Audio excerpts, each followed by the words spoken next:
It's Dr. Farmer again, and we're still in week 1. I'd like to take some time to talk to you about different assessment techniques that are used by clinical psychologists. We won't cover all of them. We'll focus primarily on assessment techniques that are used to assess personality. Now, typically, assessment techniques are separated into 2 broad categories. One type of assessment technique is called a projective approach. The projective approach attempts to assess a client's unconscious frame of reference. The other set of assessment techniques, or area of assessment techniques, focuses on paper and pencil measures. Paper and pencil measures tend to focus on behavioral functioning of the individual and attempt to assess a person's personality characteristics. So we'll talk about a few approaches in each of those broad categories. The first assessment technique that we'll talk about is called the incomplete sentence blank. And what that approach does is it presents the client with incomplete sentences. And the idea is that whatever is going on in that client's unconscious, they will then give that information at the end of those sentences. For example, the first sentence that you see on the board says, I like. Well, right now, I like ice cream, for example. The second sentence says, the happiest time. The happiest time is going to the beach with my family. The third sentence says, I want to know. I want to know how long it's going to take to finish these videos. Okay, so that's what's going on in my mind right now. Now, the idea is if a person's going through something and it's affecting them on an unconscious level, then their answers might be different. For example, I've given this incomplete sentence blank to an adolescent whose parents were recently divorced, and their answers were similar to these. I like when my dad visits on the weekend. The happiest time was when my dad and mom were still married. I want to know why my parents decided to divorce. Or I want to know if I did something to cause the divorce. As you can see, those answers suggest that there is something significant going on with the individual, such as the experience of divorce. That's our first example. Another type of projective technique is called the CAT, the Children's Aid Perception Test. In the Children's Aid Perception Test, clients are presented with pictures, and you ask them to tell their story with a beginning, middle, and end. Take a moment to look at the picture that's in the upper left-hand corner of this video, and think of a story with a beginning, middle, and end. I, as a clinician, record your story word for word.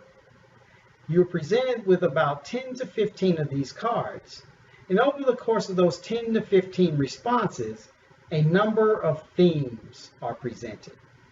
For example, when you look at the picture that we see right now, you see a larger dog and you see a smaller dog.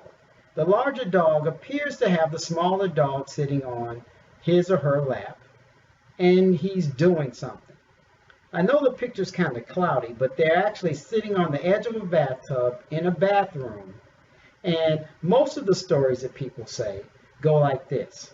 The baby dog was outside playing in the rain, got muddy, the dog came in, the mama dog became angry with the baby dog, took the baby dog into the bathroom, and is washing the baby dog off. The baby dog then was put on punishment and had to stay in for the rest of the day. When you hear that answer, there are a number of themes that come to mind. The first theme focuses on mischief, doing something wrong. The second theme focuses on getting in trouble. There's another theme of caretaking, with the mother dog washing the baby dog off. And then there's a fourth theme of discipline. And you can find other themes in that story as well, but those are the ones that readily come to mind. Over the course of 15 cards, if you see those themes reoccur consistently through different cards, then you know that this is an issue that may be going on or influencing that person from an unconscious perspective. The next slide that we'll talk about looks at ink blots. It's very similar to the apperception test that we just reviewed, but this is probably the most popular or most known psychological assessment tool, the Rorschach ink blots. When you present these cards to a client, you say simply, "What's in this picture?" You do the same as you did in the apperception test, and you record their responses word for word. And then, however, there's an objective scoring technique that is used to score the Rorschach ink blots. And those look for things like whether you add action to the card, whether you add color to the card, and those sorts of things. Some common answers to the example that you see in the video are, you see the two small things at the bottom. You see babies wrapped in blankets. Some people say they see beavers on a log. Some people say they see a mask with the overall video, the overall card. Some people say they see a sword. Some people say they see a penis. There are a number of things that people see. And as a result, you take those responses, you score them, and based on the list of normative responses that are in the book, and the person comes up with a personality score. The next form that you see is called a behavioral report form. This particular form that I am showing you is called the Children's Behavior Checklist, or the Child Behavior Checklist. In the Child Behavior Checklist, you ask the parent and the child and the teacher the same set of 114 questions. This allows you to get an idea of an individual's functioning from different perspectives. Once you ask those questions, you submit the answers to a computer, and it allows you to compare that individual's behavior to same gender, same age, peers, and even ethnicity if you want, peers, to see how their functioning compares to others. If you go to the next slide that you see an output. This is an example of an output that you receive when you administer the Child Behavior Checklist. As you can see, there are a number of X's on this graph. You see a graph, and then you see dotted lines going across, and the dotted lines represent the normative cutoff. If a person's X's are below that normative cutoff, then they are said to be normal. If they are above that cutoff, they are said to have a problem in that area. As you can see with the example, the individual is above the dotted line on attention problems, as well as delinquent behavior and aggressive behavior. This is a past client and also social problems. This is a client that I had years ago who was presenting with oppositional defiant disorder and eventually would be diagnosed with conduct disorder. And these are disorders in which the kid is very aggressive, possibly violent, doesn't follow any rules, and doesn't listen to adults or authority figures. And these are exemplified in the parent's report of that child's behavior. The last measure that we'll talk about is you see a printout of another graph. This is actually probably the most popular assessment, paper and pencil personality assessment measure.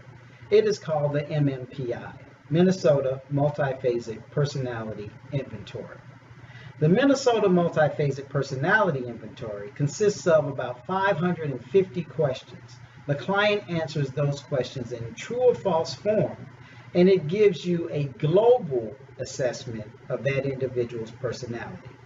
As you see in the graph that's shown in the video, you see different scales at the bottom. Those letters stand for something. For example, the L stands for lie, Since they asked 550 questions, over the course of those questions, they ask the same question multiple times. And if the client doesn't answer that question consistently the same, then we know that their answers are not honest. So this allows us to assess the validity of this client's response.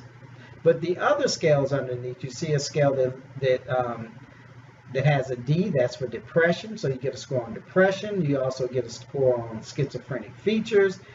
The MMPI assesses the client globally. It tells whether or not they're likely to smoke. It gives you a nice printout of about 12 to 15 pages, and it tells you everything you could possibly want to know about that client's personality, the MMPI.